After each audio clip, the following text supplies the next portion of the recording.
Perfecto. Dentro de las operaciones unitarias que se utilizan mucho en la industria, está el tema que nos toca abordar hoy ahí, que es el de la molienda.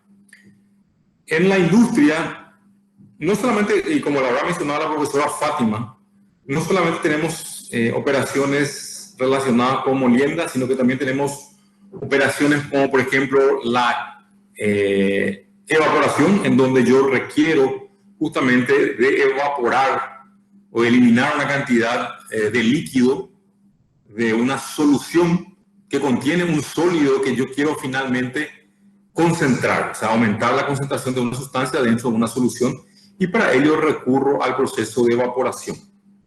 Más adelante también vamos a ver un proceso que se denomina destilación, un proceso que probablemente ustedes ya trabajaron eso en laboratorios de química, y en ese proceso de destilación lo que buscamos justamente es separar dos sustancias que están mezcladas y que tienen puntos de ebullición diferentes.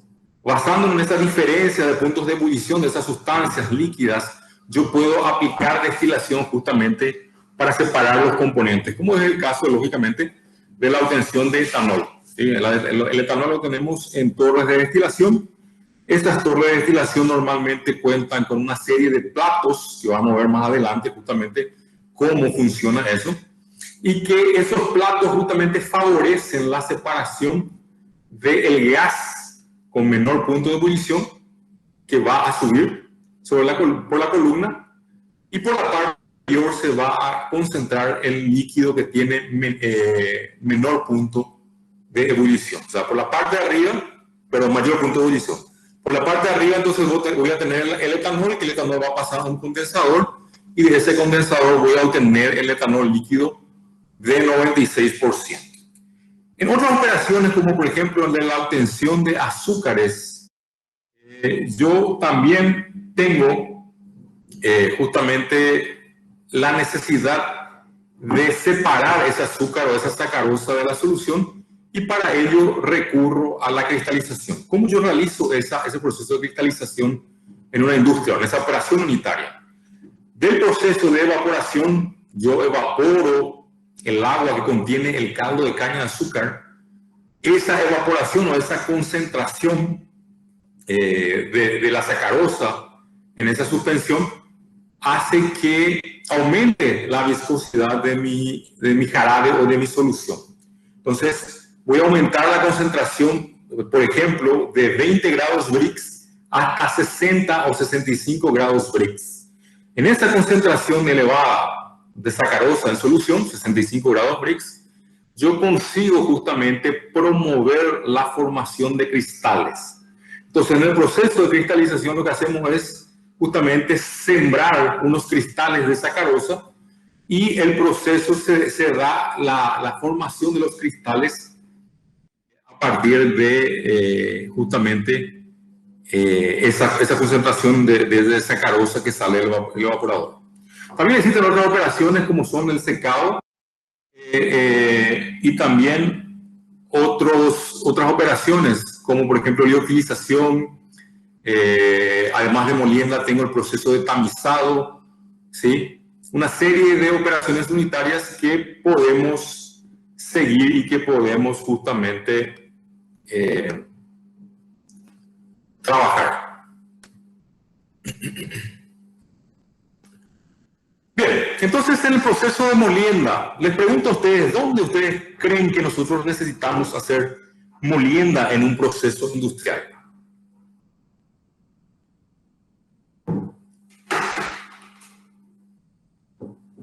Hay muchos casos. Para el cemento es uno de ellos.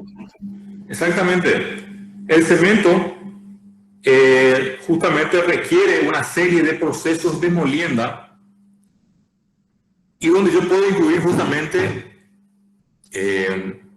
diferentes tipos de molino en función del tamaño de la partícula que me interesa como producto.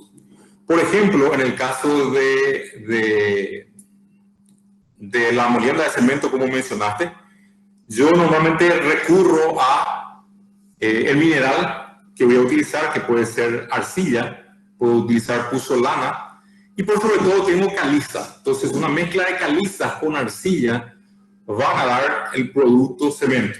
¿Está bien? Vamos a ver eso más adelante en procesos industriales, cómo se da básicamente el tipo de reacciones para la producción de cemento.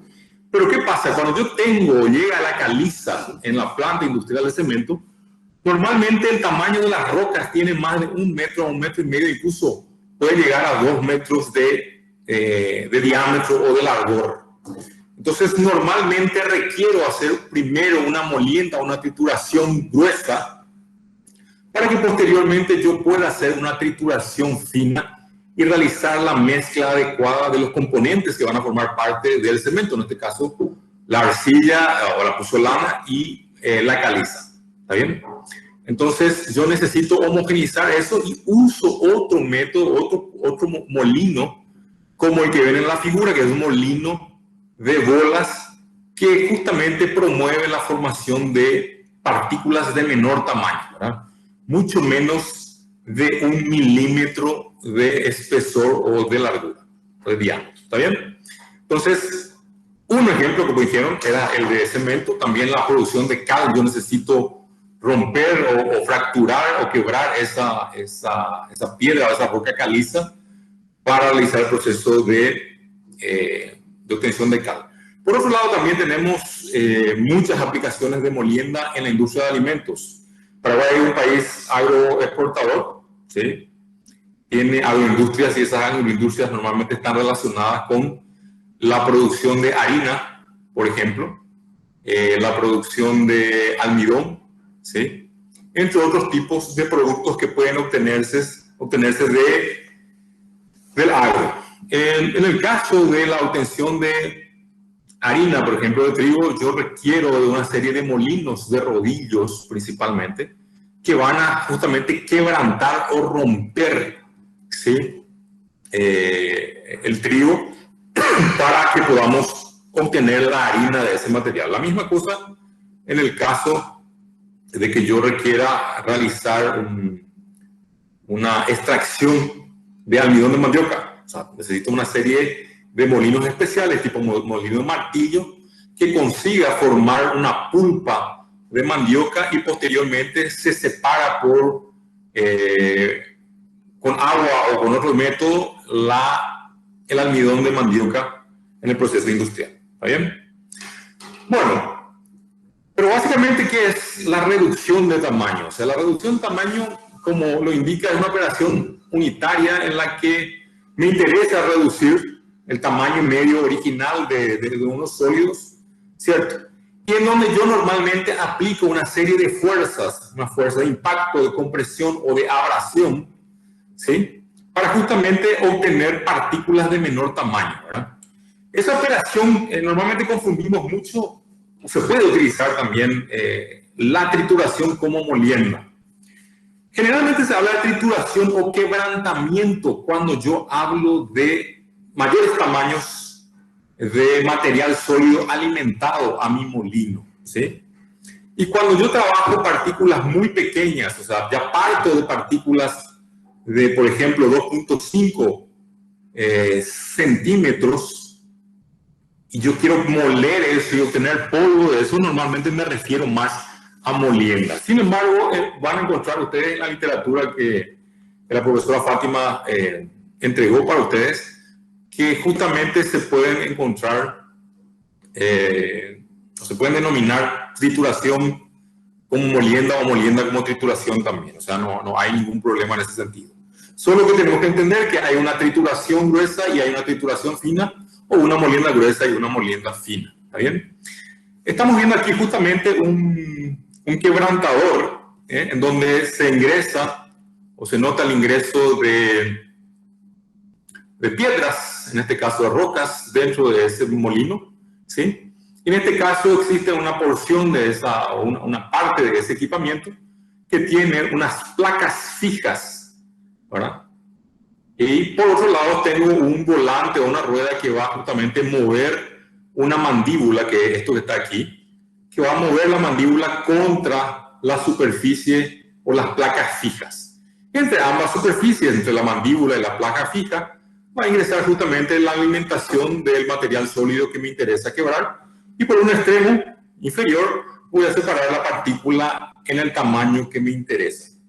Vean que este quebrantador o este equipamiento realiza una reducción, pero rompo, por ejemplo, las rocas de 1 metro o de 50 centímetros a tamaños que normalmente van hasta 10 centímetros aproximadamente. O sea, eso va a depender mucho del tipo de molino o de triturador que yo utilice en mi proceso. ¿Está bien? Y para cada, lógicamente, tipo de material y producto que me interesa, tengo un tipo específico de molino. Bien, entonces esa diferencia entre trituración y molienda, podemos hablar rápidamente que la trituración es una operación que consiste justamente en tratar material sólido de mayor tamaño, mayor a 2.5 centímetros, ¿sí? Para, lógicamente, obtener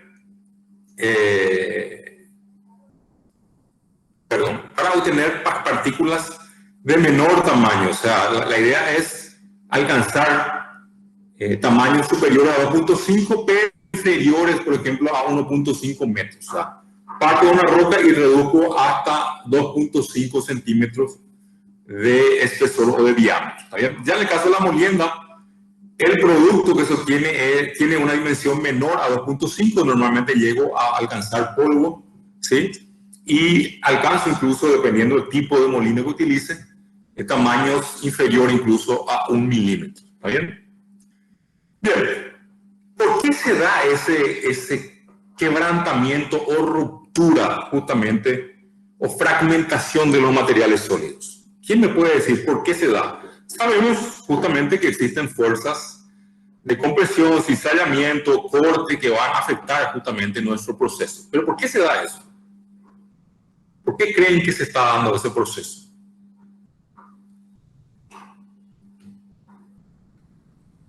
Puede ser porque la materia no es continua. Porque la materia no es continua. ¿A qué te referís cuando no es continua? Y que hay espacio entre las moléculas. Sí, en realidad, ¿qué pasa? En realidad hay espacio entre los átomos, ¿sí? Los átomos, en el caso de los minerales principalmente, y otros materiales, no solamente minerales, forman estructuras cristalinas, ¿sí? Entonces, esas estructuras cristalinas deben ser quebradas justamente para que yo pueda separar y fragmentar ese sólido. Yo puedo hacer molienda de material amorfo, yo también puedo hacer molienda de material amorfo, pero normalmente el tipo de molinos que yo tengo que escoger para un material amorfo es diferente al del tipo cristalino, por ejemplo, el material que es cristalino.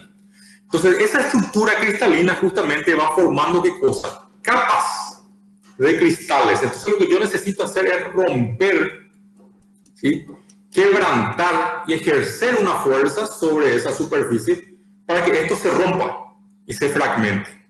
Si la fuerza que estoy aplicando sobre ese material no es suficiente o la característica del material no permite que se quiebre o que se fragmente ese material o ese producto, normalmente se da ¿qué cosa? Hay movimiento o una deformación de ese material. Al existir una deformación de ese material sólido, yo tengo un material plástico, o sea, un material que no puedo quebrar. ¿Por qué? Porque su estructura no me permite hacer fácilmente la ruptura o el fragmentamiento, la fragmentación de ese material, ¿sí? Porque la estructura cristalina no lo permite, o la estructura amorfa en este caso no lo permite. Entonces, en función de la estructura, yo puedo quebrar o no puedo quebrar fácilmente un sólido. ¿Está bien? Bueno, como les dije, existen disposiciones de esos átomos que van formando cristales, ¿sí? Y se da lo que se llama una exfoliación, o sea, la causa, ¿verdad? Por la cual yo puedo quebrar es porque conseguí romper la fuerza que existe en esas capas de cristales que se han formado. Aquí en la figura ustedes pueden observar, según lógicamente el tipo de corte que tiene, que yo puedo tener una exfoliación en una dirección, como en este caso el basado. O sea, la estructura cristalina permite formar, ¿verdad?, capas superpuestas en una única dirección. Puedo tener también una forma prismática, dos direcciones donde se van formando esas capas, o foliación o exfoliación de esas capas de cristales. Puedo tener una forma no prismática, puedo tener una forma cúbica con más direcciones de acomodamiento de esas capas cristalinas. Puedo tener una forma romboédrica, octaédrica, dodecaédrica, diferentes tipos de conformaciones que lógicamente con la aplicación de la fuerza yo voy a quebrar, ¿sí? Vean que en este caso, en el caso del basal, yo puedo aplicar una fuerza por la parte superior, ¿sí? Y voy a quebrar ese material siempre y cuando yo aplique la fuerza necesaria para romper esa estructura cristalina o romper esa exfoliación que tiene la estructura cristalina, ¿sí? Normalmente esto se va a quebrar en una dirección. Ya en el caso, por ejemplo, de la estructura octaédrica, si ese material ingresa dentro de un molino, puede quebrarse de diferentes formas. ¿Por qué? Porque él tiene diferentes direcciones.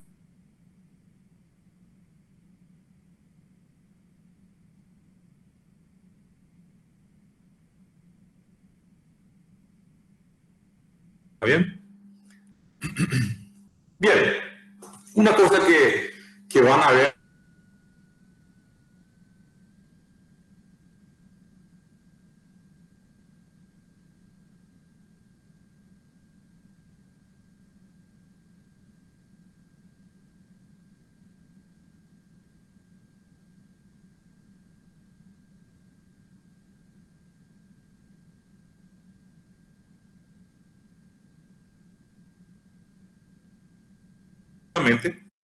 Tener milímetros o centímetros de partícula, ¿está bien? Y normalmente se habla sobre mallas, o se habla de mallas cuando yo voy a clasificar los tamaños de las partículas, ¿sí? Entonces uso una serie de tamices, como ustedes están viendo aquí, ¿sí? Y con esa serie de tamices, justamente lo que voy haciendo es superponiendo los tamices. Lógicamente, el tamiz que tiene la mayor separación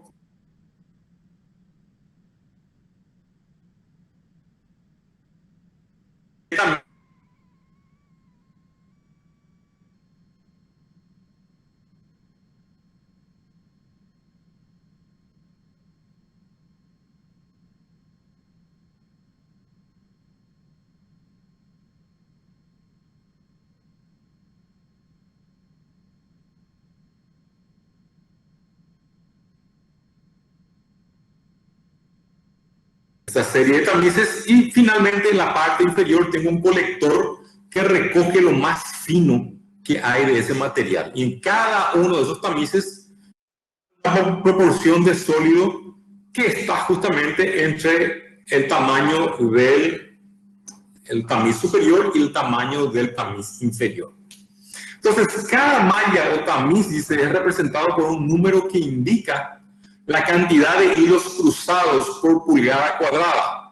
Por ejemplo, dice, para un tamiz número 8, tiene 8 hilos verticales y 8 hilos horizontales, ¿sí? Por pulgada cuadrada, formando una cuadrícula. Entonces, ¿qué quiere decir? La que tiene número 8 o 10, en este caso, tiene menor cantidad de hilo por pulgada cuadrada que aquella que tiene numeración 230.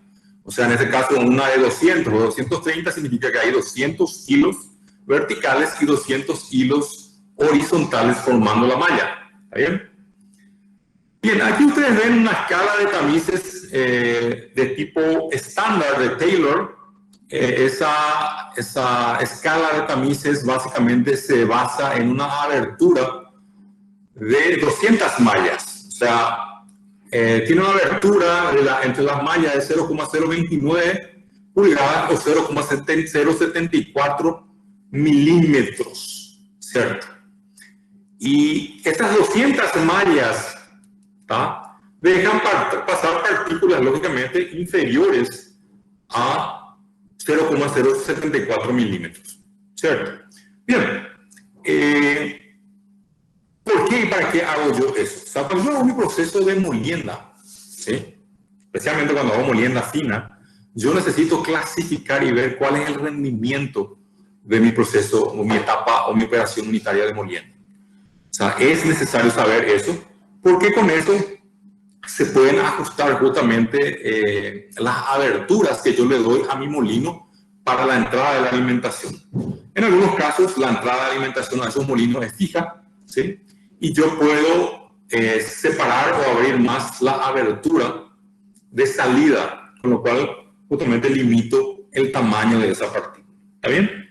Entonces, ven aquí, de un lado tengo el número de mallas, ¿sí? Tengo la abertura en pulgadas de esas mallas, o de la luz, o el espacio por donde atraviesa la partícula que es de menor tamaño. Tengo también la abertura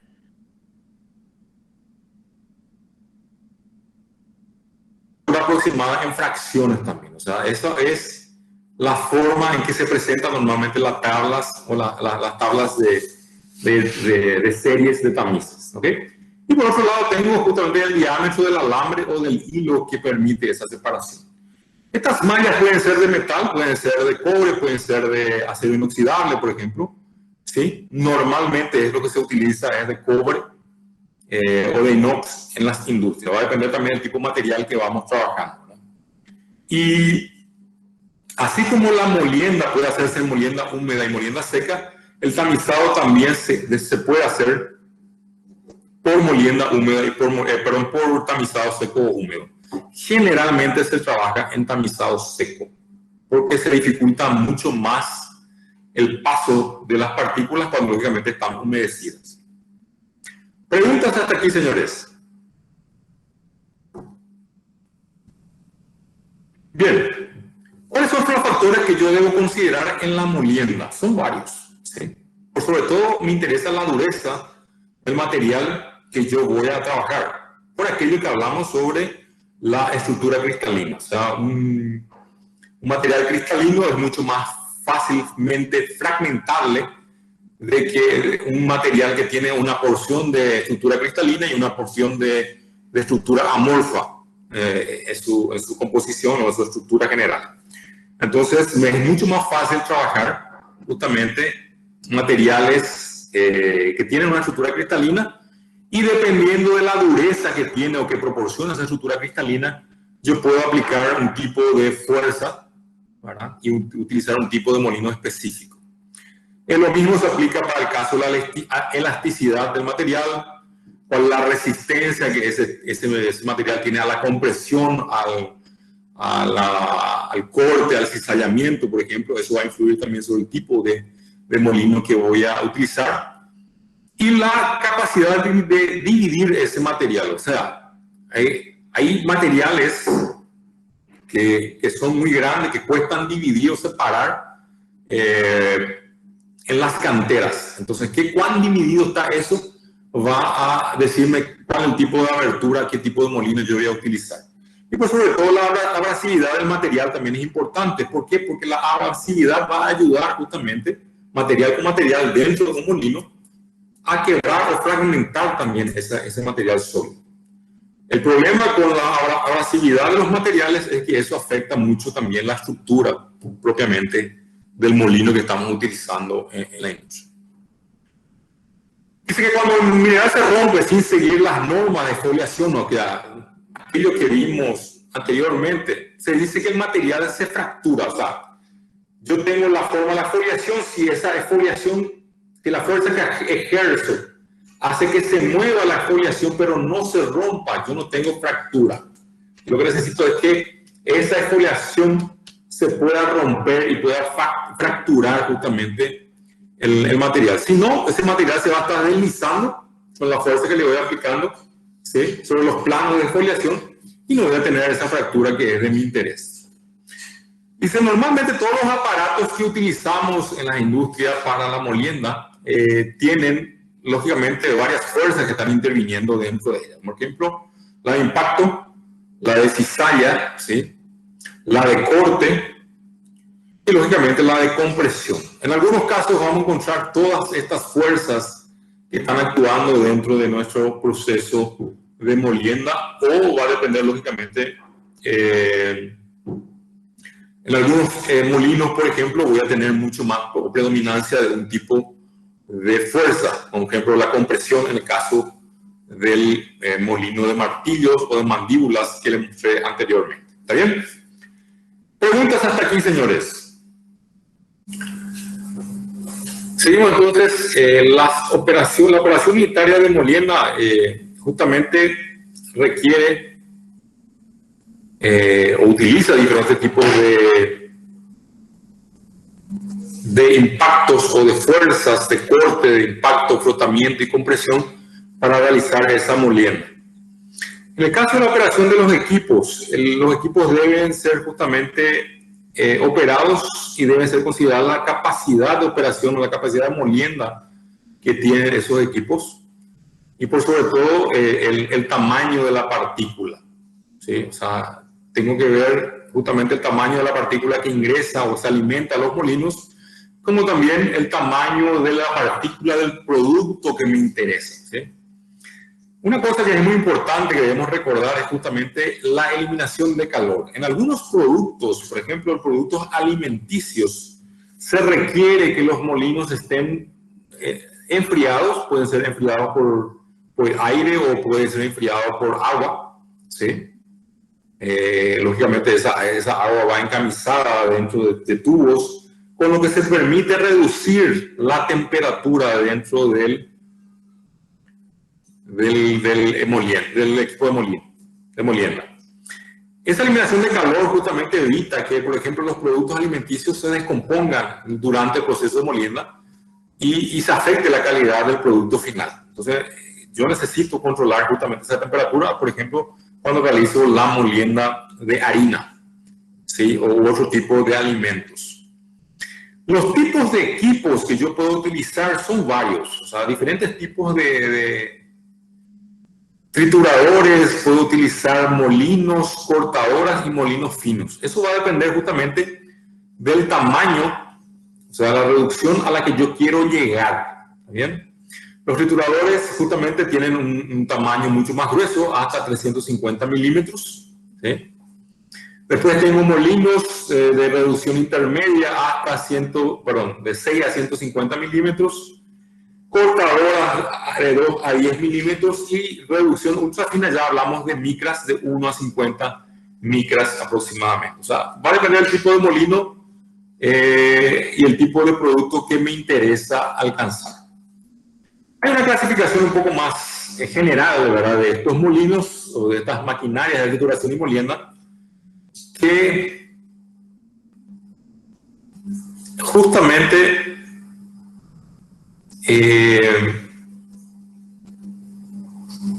pueden, en función del tipo de material que voy a moler, utilizar. Por ejemplo, en este caso estamos viendo el trituradores vastos o de mandíbula. Normalmente son molinos Blake y molinos Dobby. Ese molino Blake es el que están viendo aquí en la parte inferior, ¿sí? Ese molino, como móvil, esa mandíbula móvil está sobre una excéntrica, un eje, que lo que va a hacer es mover y presionar sobre la mandíbula fija el material. Entonces va a comprimir el material a medida que se acerca hacia la mandíbula fija. Por la parte inferior voy a recoger el material. En el caso de la de los molinos intermedios, que están los molinos de rodillo, de disco, de muelas verticales o de martillos, justamente alcanzo un tamaño intermedio entre los de mandíbula y los de finos, o sea, los molinos finos. En la fotografía que ustedes están viendo aquí abajo, justamente se refiere a un molino de discos. Vean aquí, uno de los discos está fijo a un eje y ese eje está conectado a un motor reductor. Este será el disco que girará dentro del equipamiento.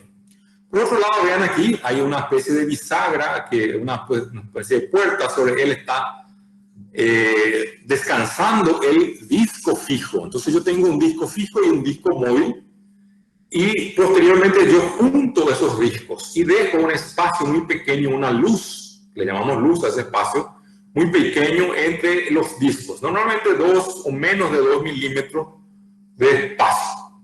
¿Qué pasa en ese sentido? Yo hago o alimento el molino por la parte superior. Vean, aquí hay una pequeña tolva.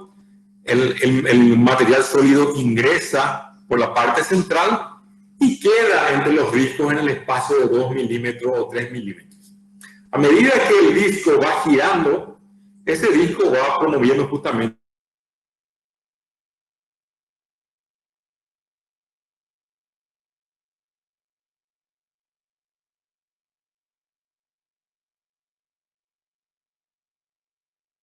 Por otro lado tengo el molino o los molinos finos, como son los molinos de piedra, rodillos, bolas, molinos de tubos y molinos ultra finos.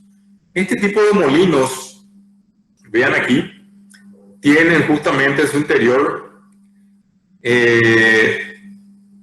bolas, ¿sí?, de acero. Esas bolas de acero tienen diferentes tamaños y esas bolas van girando a medida que va girando el tambor o el cilindro. A medida que va girando el cilindro, esas bolas van cayendo sobre el material que me interesa fragmentar, que es el principio que utilizan los molinos de bolas empleados en la fabricación de cemento. ¿Está bien? Bien. Entre las variables de operación, aquí es lo que yo tengo que considerar cuando voy a trabajar con molienda. Tengo que considerar cuál es la humedad de mi material, ¿verdad? Y cuál es la humedad que yo quiero alcanzar también de mi producto. ¿Sí? Y en función de eso voy a hacer una molienda con una humedad de entre 3 y 4%. Esa humedad de 3 a 4% justamente permite triturar adecuadamente el material, ¿sí? Hay formación de polvo, pero se reduce porque tengo cierta cantidad de humedad. No sucede así cuando yo tengo una humedad inferior a 3%, que normalmente no es, dependiendo, no es ideal. O sea, tener cierta humedad ayuda justamente a reducir la cantidad de polvo que se genera, y especialmente en aquellas industrias que tienen o que son pobres en el sentido de contar con filtros de mangas adecuados para separar polvos. También puedo trabajar con una humedad superior al 4%. Si yo trabajo con una humedad superior al 4%, yo tengo un material pastoso y adherente. ¿Sí? Los sólidos se vuelven pastosos. En alguna medida, dependiendo del tipo de molino, eso puede afectar al molino y puede trabar al molino, porque van a formarse bloques de ese material sólido y van a trabar el eje de rotación de ese elemento de molienda. En algunos otros casos, ese 4%, superior al 4% de humedad, permite formar un sólido o hacer una molienda pastosa. Y ese material pastoso puede ser transportado mucho más fácilmente por la fábrica también, y lógicamente se reduce al máximo la producción de polvo dentro de la planta. Puedo trabajar también con humedades superiores al 50%. ¿Y qué es eso? Eso significa que yo adiciono mucha cantidad de agua al sólido y consigo empujar justamente el agua con el agua, el sólido hacia la zona de molienda, ¿sí? Y facilita también justamente la separación de esos sólidos en suspensión del equipamiento. Y puedo transportarlo por medio de bombas, utilizando bombas especiales para alta viscosidad a través de la planta hasta el lugar donde sea requerido. ¿Cuál es la humedad que tengo que utilizar? Como les dije, va a depender del material y el producto que yo tenga que alcanzar. En el caso de la fabricación de cemento, yo puedo fabricar cemento por vía seca y por vía húmeda. En Paraguay se trabaja básicamente por vía seca. Las moliendas justamente generan mucho polvo, pero existen lógicamente equipamientos que consiguen separar, filtros de mangas, consiguen separar ese polvo del aire. Ya se puede hacer cemento utilizando molienda húmeda, pero yo voy a requerir mayor cantidad de calor a la hora de ingresar al horno, por ejemplo, donde voy a producir, se va a dar el proceso de formación del clinker. ¿Está bien? Entonces va a depender un poco de la operación, de las condiciones y de las instalaciones que yo tenga en planta. Bien, existe también lo que llamamos relación de reducción. O sea, eso es lo que yo tengo que considerar cuando voy a hacer molienda. Entonces, la relación de reducción es la relación entre el diámetro medio de las partículas que voy a alimentar en mi molino y el diámetro medio de las partículas que salen como producto de ese molino. Entonces, yo tengo una relación de reducción gruesa o una trituración gruesa cuando tengo una relación de 3 a 7. Ya cuando aumenta esa diferencia en tamaños, puedo llegar hasta una reducción de 100 veces, o sea, de 100 veces en diferencia de diámetro, y tengo una trituración fina.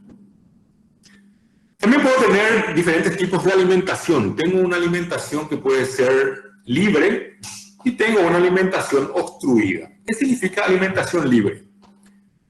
Esto es el equipo de molienda y el material ingresa de forma libre, entra en contacto con el elemento que va a romper o quebrar el material sólido y sale libremente de ese molino, sale rápidamente, se separa rápidamente el producto del molino. Ya en el caso de la alimentación obstruida, en ese caso normalmente tengo tolvas que van a alimentar el elemento que voy a usar como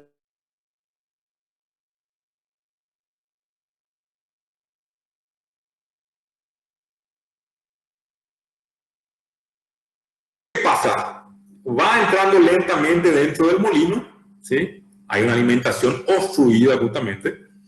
Entonces, ¿qué pasa? Aumenta el contacto del material y de las partes móviles del molino y se van generando justamente mayor cantidad de finos.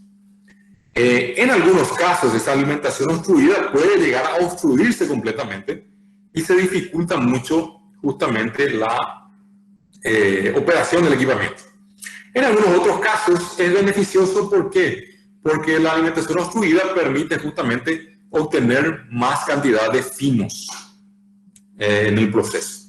¿Ok? Entonces, si yo en una molienda alcanzo una cantidad de finos que es la que me interesa, yo no necesito hacer otra operación adicional de molienda, reduciendo de esa forma mis costos. Por eso va a depender de qué es lo que quiero hacer y cuál es el material que voy a tratar.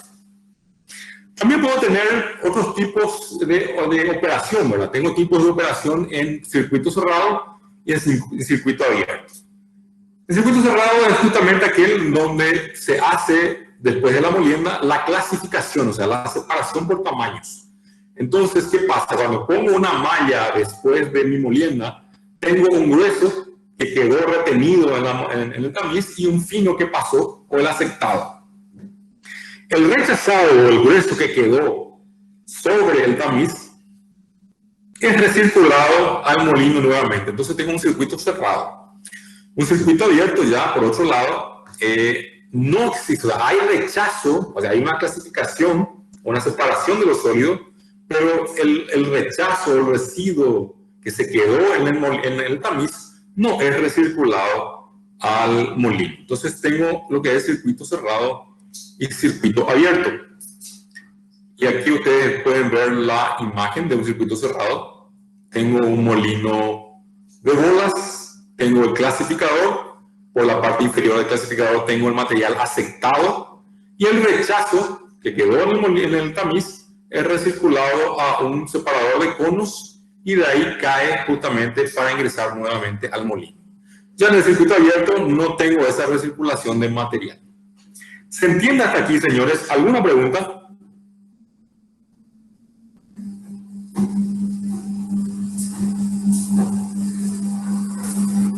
¿Alguna pregunta? De mi parte no, profe. Perfecto. Respóndeme porque a veces yo no sé si está grabando o no está grabando esto, ¿está bien?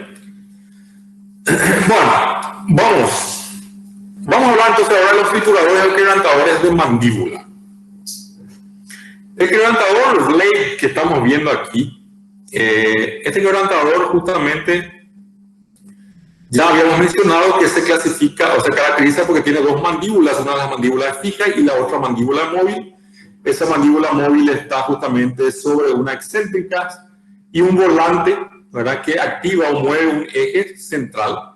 Y con eso se da justamente el movimiento de una de las mandíbulas, que en este caso es la que estoy mostrando aquí en la imagen.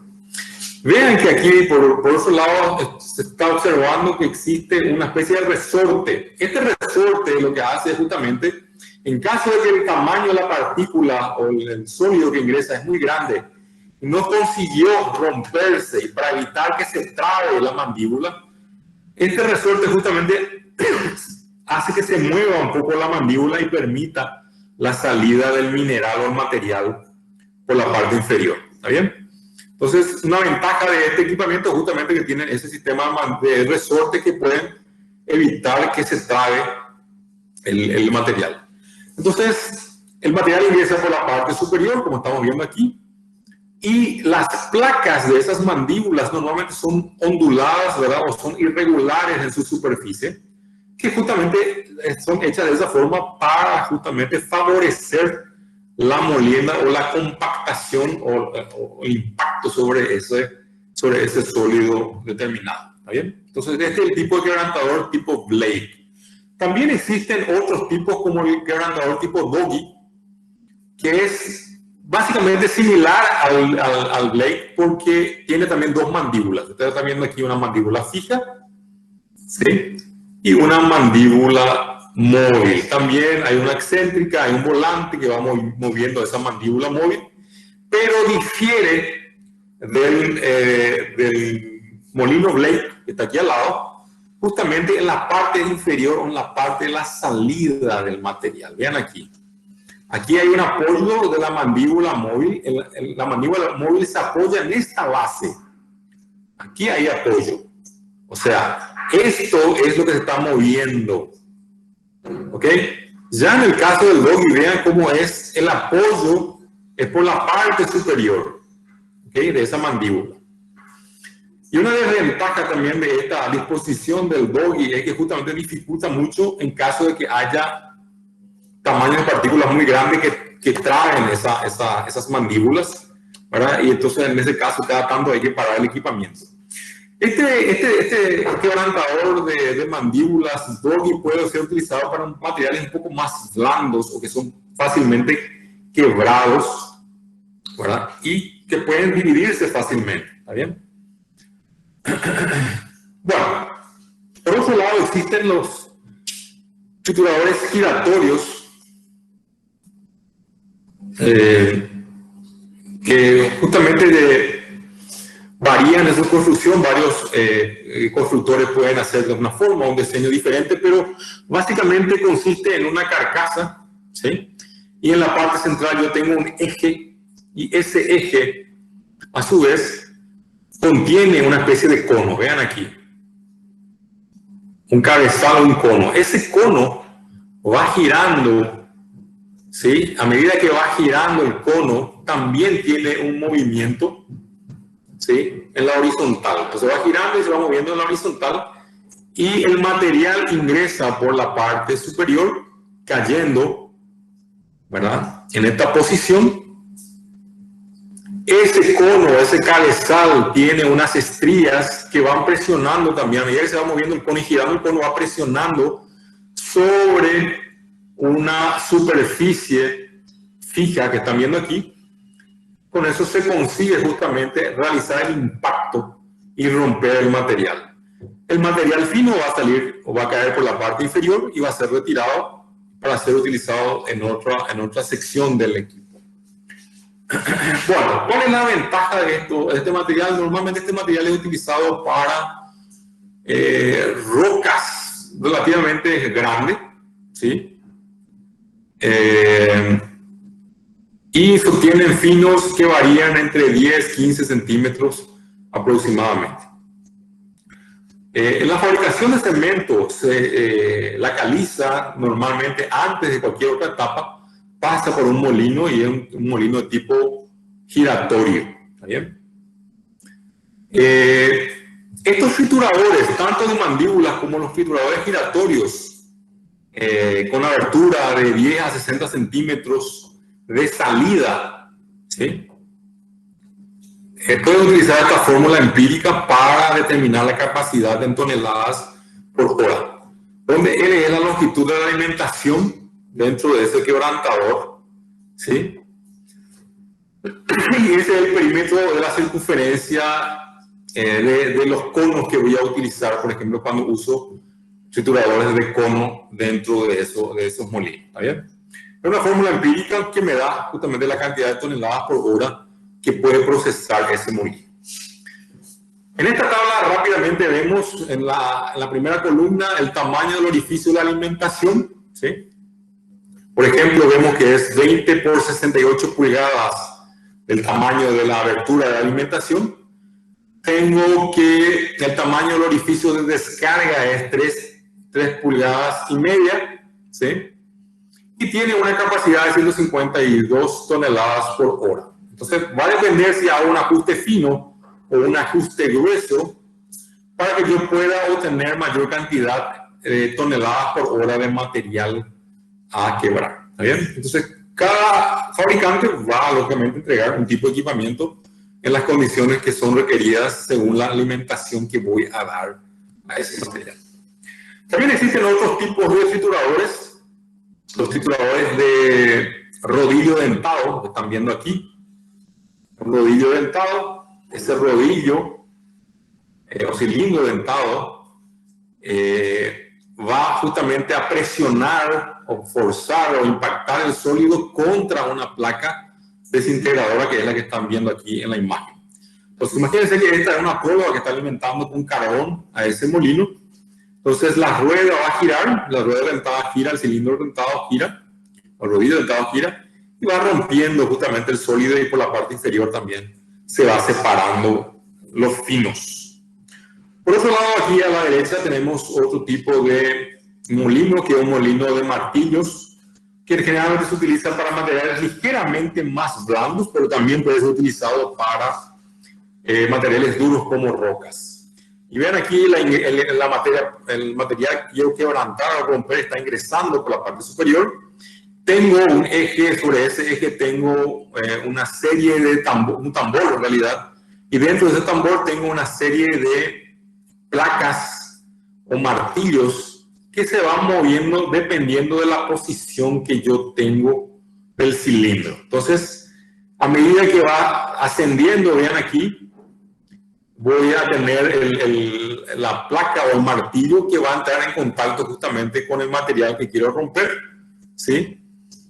Tengo una placa desintegradora, que es esto que está en azul, y por la parte inferior, a medida que va girando, voy separando el sólido de ese molino de martillos. Existen diferentes configuraciones de molinos que podemos encontrar. Los molinos intermedios, por otro lado, son aquellos donde la alimentación tiene de entre 38 y 50 milímetros aproximadamente de espesor o de diámetro. Pero lógicamente esa alimentación puede variar en función de la disponibilidad y el tipo de equipo que estoy utilizando. Pero generalmente los trituradores intermedios trabajan de esa forma. Entre los trituradores intermedios más comunes encontramos el de cono giratorio. O sea, es similar a aquel triturador giratorio que vimos anteriormente, pero es de menor tamaño. Y la salida también, lógicamente, es de menor tamaño. Y funciona de la misma forma que el quebrantador giratorio que vimos anteriormente. El cono interior descansa, o cabeza que va a quebrar el material, descansa sobre un eje. Hay una excéntrica que mueve el cono en forma horizontal. El cono va girando, y a medida que va girando va proyectando el sólido contra una pared o una placa que va a servir para quebrantar o romper el material sólido. Aquí vemos en la imagen justamente el cono. Ese cono va girando. A medida que va girando también va haciendo un movimiento de vaivén, ¿sí? Y va ingresando el material por la parte superior y se va quebrando contra la superficie, ¿verdad? O la pared que tiene el equipamiento. Y se separa el fino por la parte inferior. ¿Preguntas hasta aquí, señores?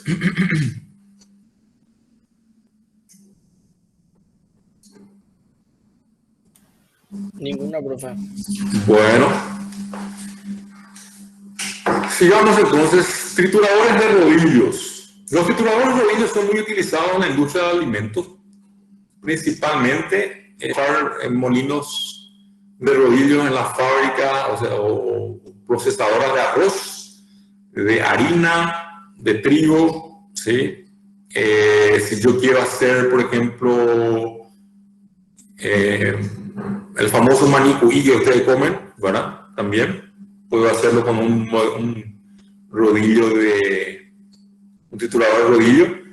Y básicamente se caracteriza porque tengo un marco, ¿verdad?, de hierro fundido sobre el cual van a descansar justamente unos cojinetes, y dentro de esos cojinetes voy a tener un eje sobre el cual van a estar montados dos cilindros, ¿sí?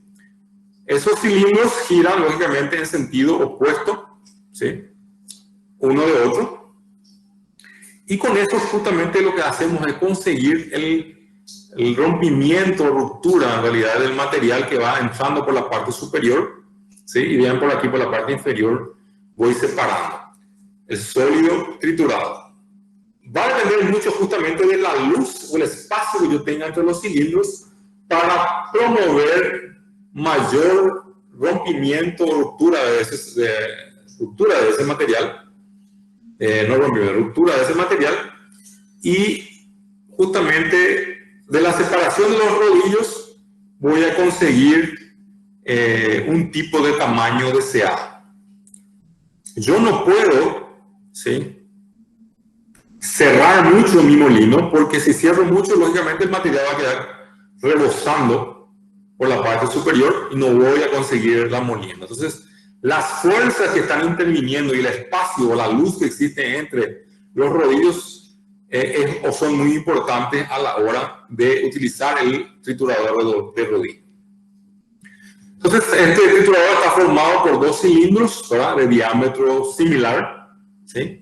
Este círculo que ustedes están viendo aquí en la parte central entre los rodillos es el diámetro de la partícula de alimentación, y dp es el diámetro máximo del producto que yo puedo obtener a la salida de la molienda.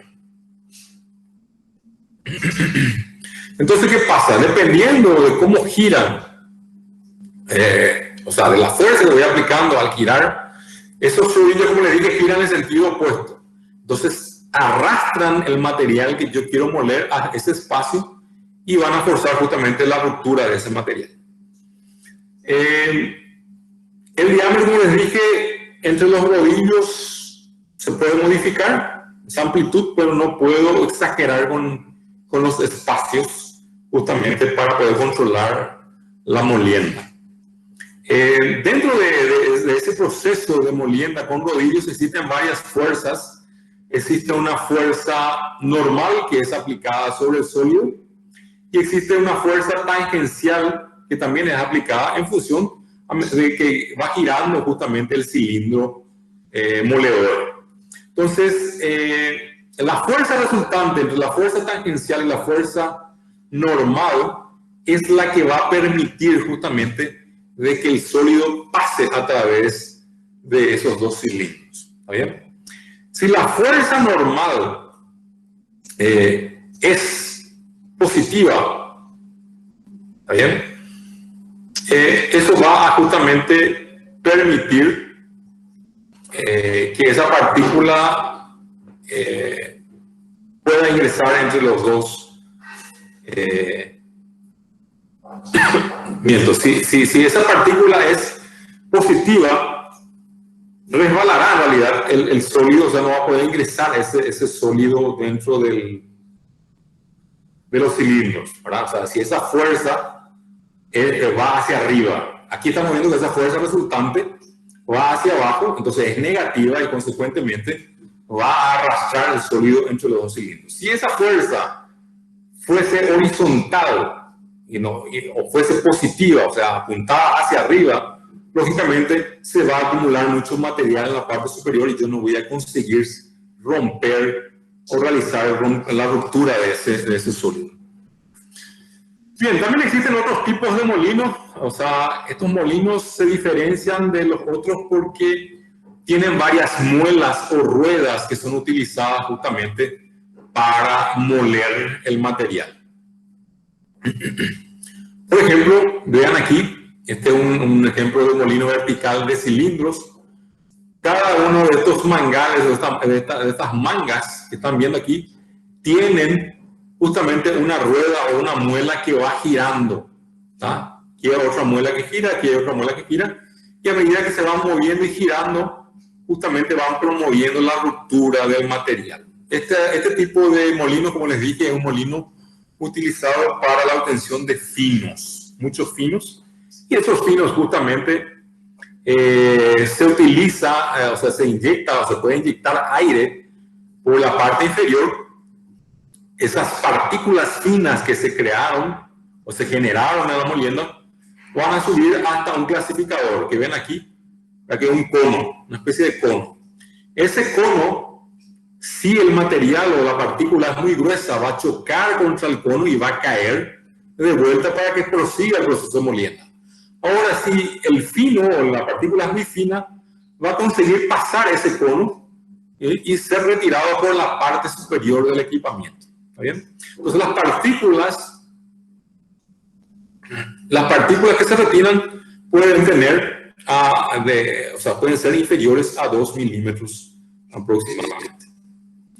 Aquí vemos otra disposición de un molino vertical de cilindros y creo que se ve mucho más claramente, que son como ruedas que van girando constantemente sobre su eje y alrededor justamente de una superficie.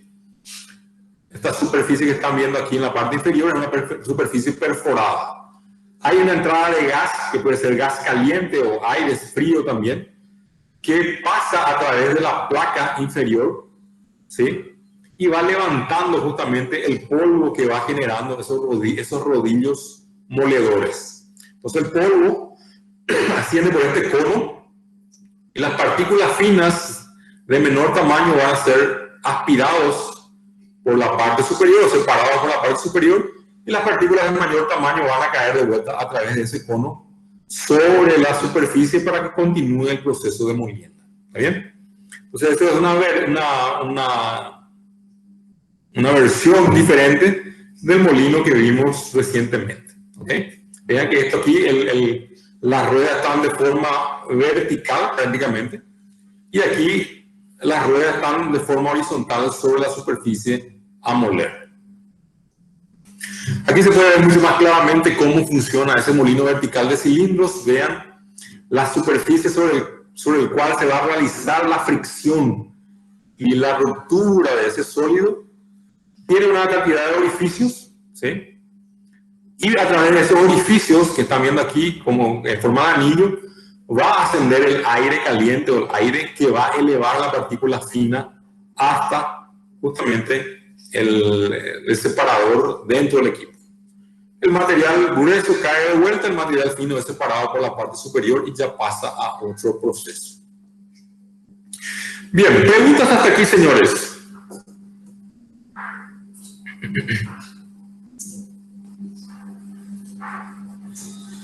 No, profe, ninguno. Bien, entonces, hoy vimos rápidamente, hablamos sobre los diferentes tipos de molinos. Vamos a continuar la próxima semana con las características de otros molinos, el molino de bolas, vamos a hablar un poco más del molino de martillo también, y otros tipos de molinos que están siendo utilizados en la industria y su aplicación por sobre todo, que es lo que nos interesa, ¿verdad? Van a hacer cálculos de molienda y tamizado con la profesora Fátima, probablemente ya el martes. Vamos a iniciar con esa fase también. Y en la clasificación de molienda, yo tengo entonces una molienda gruesa, donde hago una trituración. Esa trituración, normalmente el tamaño del material a moler varía mucho, incluso puede llegar a 1,5 metros o incluso más. y ingresa dentro de esos trituradores y se reduce el tamaño hasta 15 o 20 centímetros dependiendo del tipo de equipamiento. Ya existe una molienda intermedia, ¿sí?, donde hay una alimentación de menor tamaño, ¿sí?, hasta 38 milímetros, 50 milímetros aproximadamente, y lógicamente se reduce al tamaño que se desea y a la capacidad que tiene el equipamiento. Y por otro lado tenemos los molinos finos, ¿sí?, que son los molinos que vamos a hablar y vamos a trabajar en la próxima semana. ¿Está bien? ¿Alguna pregunta hasta aquí, señores? No, profe. Bueno, perfecto. La clase queda por aquí. Nos vemos la próxima semana.